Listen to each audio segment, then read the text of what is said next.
Astronómovia sú v pohotovosti, fotografi pripravení a diváci čakajú na najlepší záber. Zatmenie sledujeme z Lovnického štítu.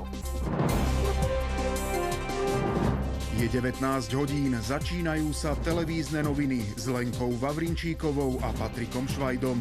Nad Európou sa už o chvíľu odohrá Nebeské divadlo, na ktoré čakali milióny ľudí. No a my budeme samozrejme pritom. Vítajte pri sledovaní televíznych novín.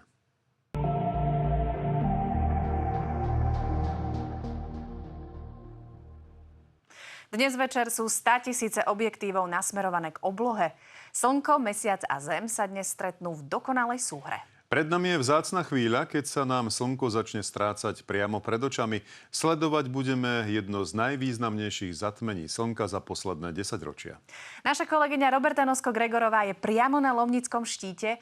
Roberta, povedz nám, ako to vyzerá na našom najvyššie položenom televíznom stanovisku. Práve odtiaľto budeme sledovať jedno z najočakávanejších astronomických divadiel posledných rokov.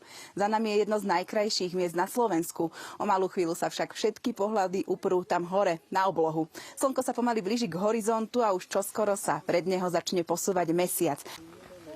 A my sme sa rozprchli aj na viaceré miesta, kde sú už pripravení moji kolegovia. Začneme na západe. V Bratislave je Andrea Šeligová. Andrea, čo presne uvidia ľudia v Bratislave na oblohe? A v čom sa to bude líšiť od ostatných častí Slovenska?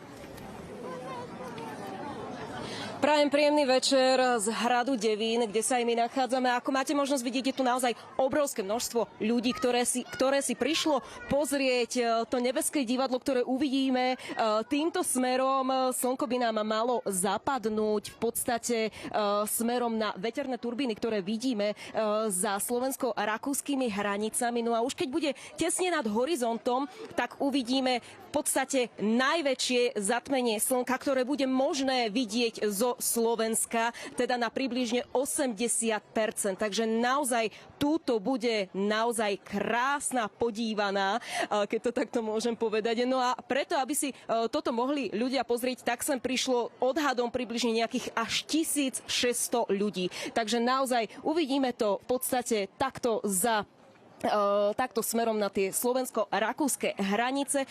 No a v každom prípade my tu zostávame a budeme pri tom. Toľko kolegyňa Andrea Šeligová. A teraz sa presuňme do Hlohovca, kde je Matej Kurila. Matej, dobrý večer. Prečo sme v Hlohovci? Pekný dobrý večer. Tak my sme si výhľadku pri Hlohovci vybrali preto, lebo pracovníci hviezdárne tu pre ľudí pripravili pozorovanie zatmenia slnka, pripravili si pre nich rôzne prednášky práve o zatmení slnka, pripravili si teleskopy, cez ktoré ľudia môžu pozorovať slnko už teraz, ale aj počas toho zatmenia. No čo sa týka tých ľudí, tak tých prišlo naozaj obrovské množstvo, ani organizátori toľko ľudí možno nečakali, je ich tu možno 400, možno ešte viac a všetci prichádzajú nabalení, prichádzajú s dekami, so stoličkami, s jedlom, s vodou a pripravení sú naozaj na dlhý večer a možno aj dlhú noc, pretože z tohto miesta sa budú pozorovať aj Perseidy. V hovorovej reči sú to malé častice, ktoré prejdú do našej atmosféry a bude to vyzerať ako padanie hviezd. Povedal kolega Matej Kurila a ideme ešte ďalej na východ, a to do Košíc, kde je Jozef Demeter. Jozef, ako to vyzerá momentálne u vás a čo hovoria ľudia, ktorí to všetko sledujú? Krásny večer z Košíc, krásnu zlatú hodinku. Za mnou už vidíte panorámu mesta s vrchmi, na ktorých máme ďalšiu kameru, ktorá bude sledovať západ slnka. Máme na to asi 15-minútové okno na východe, pretože ten obzor je nemilosrdný. U nás začne najskôr. Mimochodom na Slovensku tu na východe asi o 3 minútky skôr ako na západnom Slovensku. Tu už vidíte ľudí, ktorí sa schádzajú, bude ich asi 100. Viacerí sa tu nezmestia. My vidíme teleskop, cez ktorý sa bude pozerať priamou metódou, je vybavený slnečnými clonami a filtrami, to znamená, že nemusíme to premietať a tak ďalej a tak ďalej. Slniečko síce tu príde do toho zákrytu najskôr na Slovensku, ale v úvodzovkách bude zakrytý najmenej, teda asi polovica slnečného kotúča mesiacom. Mám tu aj ľudí, dobrovoľníkov, ktorí takto prišli do Centra voľného času v Košiciach. Prečo ste sa rozhodli práve takto na strechu Centra voľného času? Toto je vaše prvé takéto zatmenie? zatmenie? Ja si pamätám zatmenie aj z roku 1999 a keďže som mala presne toľko rokov, ako má teraz môj syn, tak som mu to chcela aspoň takto ukázať a zároveň sme chceli, aby to bolo bezpečné, tak preto sme prišli sem, aby sa mohol pozrieť teda cez teleskop. Toto je tvoje prvé zatmenie slnka, že? Áno. A čo od neho očakávaš? Očakávam, že to bude čierne, ale neočakávam, že to bude celé, pretože celé zatmenie bude najmä bude celé zatmenie až proste neskôr. V Španielsku, v Grónsku a Hej. na Islande. To čierne, to budú mimochodom slnečné škvrny, ktorých teda je niekoľko na slnečku. A ešte tu dám ľuďom priestor na pár sekúnd. Vy ste tiež prišli do centra voľného času. Áno. Prvé slnečné zatmenie, že?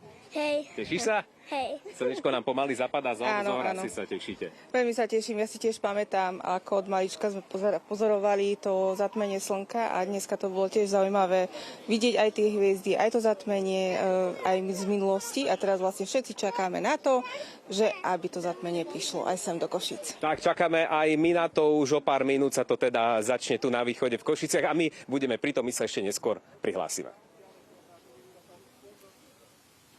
Toľko kolega Jozef Demeter, ďakujeme veľmi pekne. A ja ešte doplním, že v televíznych novinách sa z Lomnického štítu budeme prihlasovať opäť. Čiastočné zatmenie slnka by tu malo byť od 19.56 a vy ho budete môcť sledovať spolu s nami naživo.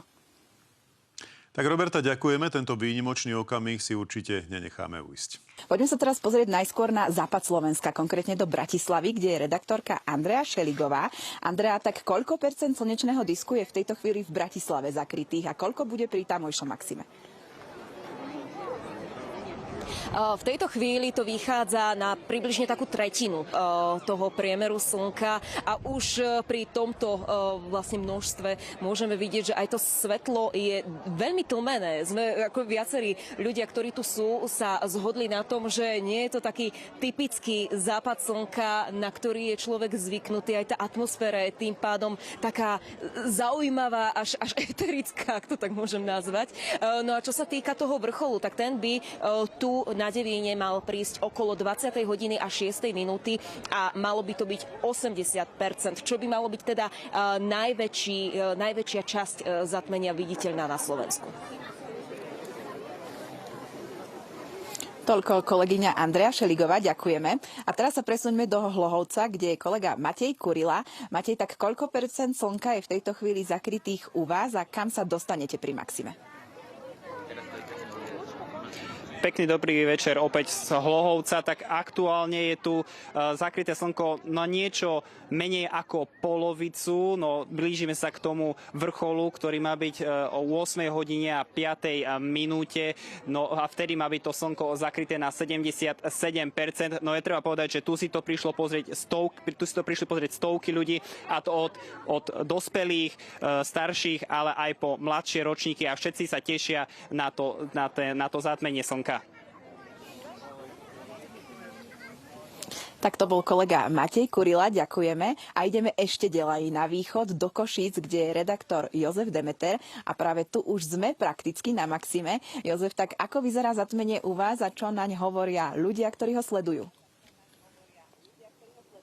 No, tak zatmenie u nás už prakticky pred malou chvíľinkou skončilo, pretože slnko zapadlo za ten obzor. Asi 100 ľudí, ktorá ho sledovala v priamom prenose, pre malou chvíľočkou odišla. Naozaj to je tá daň za to, že sme úplne na východe. Čiže u nás najskôr začalo ako prvé na Slovensku a aj prvé skončilo dýchberúce predstavenie. Citujem aj ľudí, ktorí to videli. Naozaj skutočný dôkaz toho, akým sme úžasným celkom v tom kozmickom kolose, v našom planetárnom systéme. No a tu už vedľa mňa stojí Igor Tymčák. Igor, pozvíme ešte teda ľudí. My teraz máme takú zlatú hodinku v odzovkách s týmito zatmeniami, pretože budeme mať obrok, ale potom až v roku 2075, ale zakrytom nie je koniec. Zakrytom nie je koniec. Najbližšie bude čiastočné zatmenie mesiaca a to bude 28. augusta a to bude v skorých ranných hodinách. Začne to o 4:34 a maximálna fáza bude nejakých 90%, z čoho vlastne my uvidíme asi okolo tej 5. hodine 50. minúte. Tak ste to počuli, nie len, že zatmenia slnka tohto roku, budúci a ten ďalší, potom dlhá pauza, ale aj zatmenie mesiaca už o pár dní. Pozdravujeme z Košic. povedal kolega Jozef Demeter. Ďakujeme. A v tejto chvíli to už vyzerá tak, že sme na maxime aj my na Lomnickom štíte. Mesiac v tejto chvíli už pomaly zakrýva približne 69% priemeru slnka. Poďme si to chvíľu len vychutnať, poďme sa pozrieť na oblohu a my sme s Marianom vybavení aj špeciálnymi okuliarmi, aby sme si chránili zrak. Marian, tak čo na to hovoríš? Je to už maximum? Vyzerá to, že áno. Bohužiaľ to nie je to maximum, na ktoré by sme chceli vidieť, to 100%, ale je to nádherný úkaz. Pozerajte, kým môžete. Marian, ďakujem veľmi pekne, že si súčasťou nášho vysielania. Ďakujem za rozhovor. Ďakujem za pozvanie, bolo to skvelé. To, čo teraz vidíme, sa odohráva približne 150 miliónov kilometrov od nás. Zatmenie slnka v tejto chvíli naozaj sledujú ľudia na celom svete. Každý zo svojho miesta a každý s trochu iným pohľadom.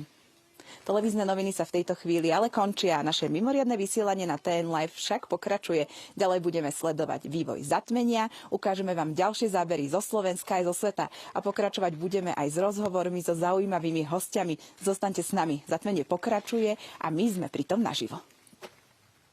Tak, Roberta, ďakujeme. Mali sme tu jedinečnú možnosť vidieť zatmenie slnka priamo z Lomnického štítu. My vám ďakujeme za pozornosť a želáme vám ešte pokojný večer. Vidíme sa opäť zajtra. Dovtedy dovidenia.